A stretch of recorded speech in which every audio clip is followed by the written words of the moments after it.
The British Museum. Sub-Basement 3. Department of Anomalous Antiquities.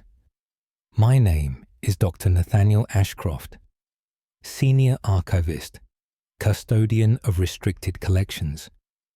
What you are about to hear has been recovered from sealed files, letters, journals, and testimonies once thought too disturbing for public record. Every statement you hear is drawn from Britain's forgotten centuries, the whispered history that hides between faith and fear. These are the National Occult Archives, filed, preserved, never closed. The following document was never intended for public release. Case file NOA 1587M. Classification: Testimony of a parish priest. Date of statement: 9th day of October, 1587. Location: St. Aldhelm's Church, Wiltshire. Author: Father Edmund Thorne, priest of St. Aldhelm's Parish. Testimony: Father Edmund Thorne, do testify regarding the events within the bell tower of St. Aldhelm's Church. The tower has stood for 300 years. No bell ringer will enter after dusk. On the 7th of October, I climbed the spiral stairs alone. The evening service had ended. The church stood empty below. I heard something moving above me in the darkness. Footsteps crossed the wooden floor of the bell chamber. I called out. No answer came. The steps continued their slow pattern, back and forth across the same worn boards. I reached the upper chamber. Moonlight fell through the narrow windows. The bells hung silent on their ancient beams. The footsteps had stopped. I stood listening in the cold air. Then I heard breathing. Someone stood in the corner shadows. I moved closer with my lantern raised. The breathing grew louder, rapid and shallow like a frightened animal. I demanded they show themselves. The breathing stopped. Silence filled the tower. Then the bells began to swing. No hand touched them. No rope moved. They swung in perfect rhythm, one after another in sequence, but they made no sound. I watched them swing higher and higher. The iron clappers struck the bronze, again and again in silence. My lantern flickered and died. Darkness took the chamber. The bells continued their silent ringing. I felt cold hands touch my face. Fingers traced my features in the dark. They moved like someone trying to remember. I spoke prayers aloud. The touching stopped. When my eyes adjusted, I saw them. Hollow eyes watching from every shadow. Figures stood around the chamber walls. Their mouths moved, but no words came. They reached toward the bells. Reaching and reaching, but never touching. I ran down the spiral stairs.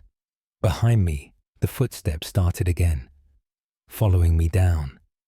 Always just above on the stairs, I burst into the church below. The footsteps stopped at the tower door. They stopped there every night. Walking back up to continue their watch, the bells still swing in darkness. I have spoken to the bishop. He says the tower was built on older ground. Something happened there long before the church. The bell ringers refused to climb after sunset.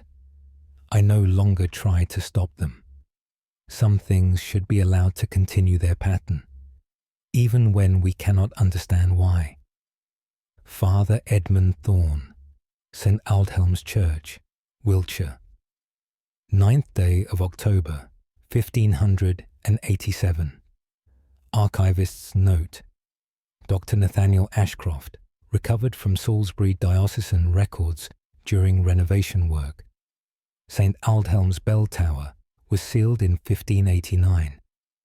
Archaeological surveys detected older foundations beneath, possibly pre-Roman.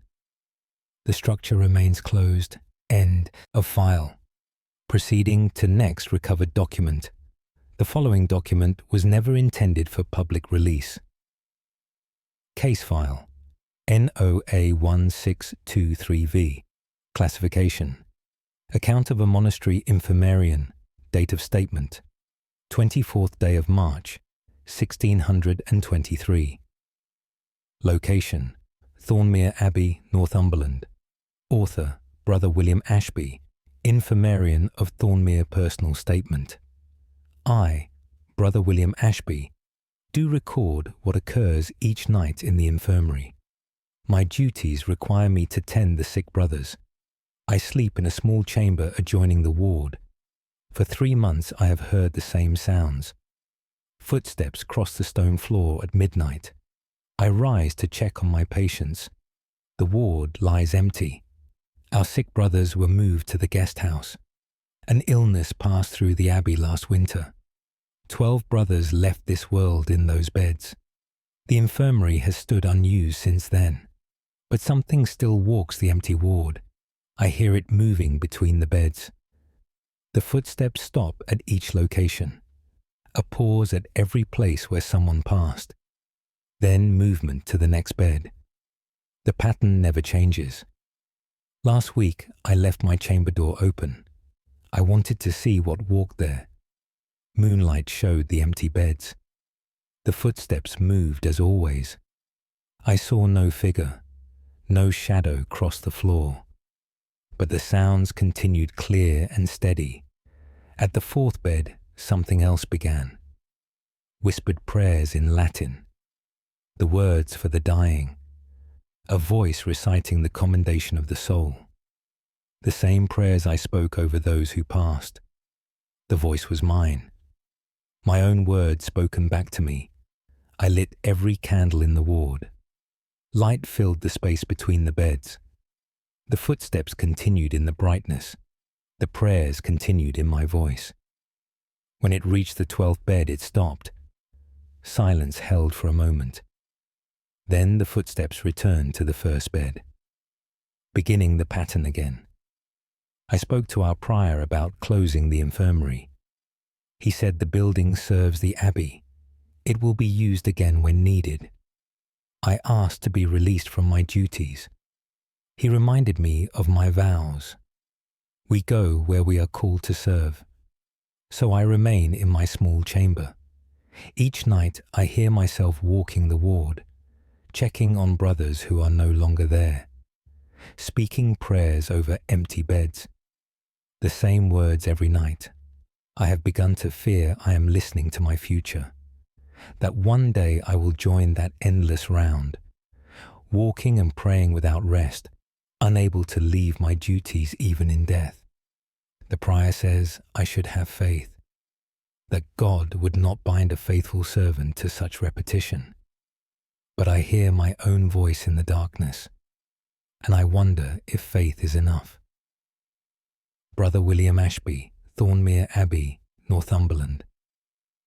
24th day of March, 1623. Archivist's note. Dr. Nathaniel Ashcroft. Document obtained from Alnwick Estate Papers. Thornmere Abbey was dissolved in 1539, but this account suggests some religious community persisted. The site now lies beneath a reservoir constructed in 1963. Further investigation possible. End of file. Case closed to public record. The original document remains sealed within the vaults of the British Museum. Further access requires written authorization or curiosity strong enough to ignore the warnings. Until next time, these are the National Occult Archives,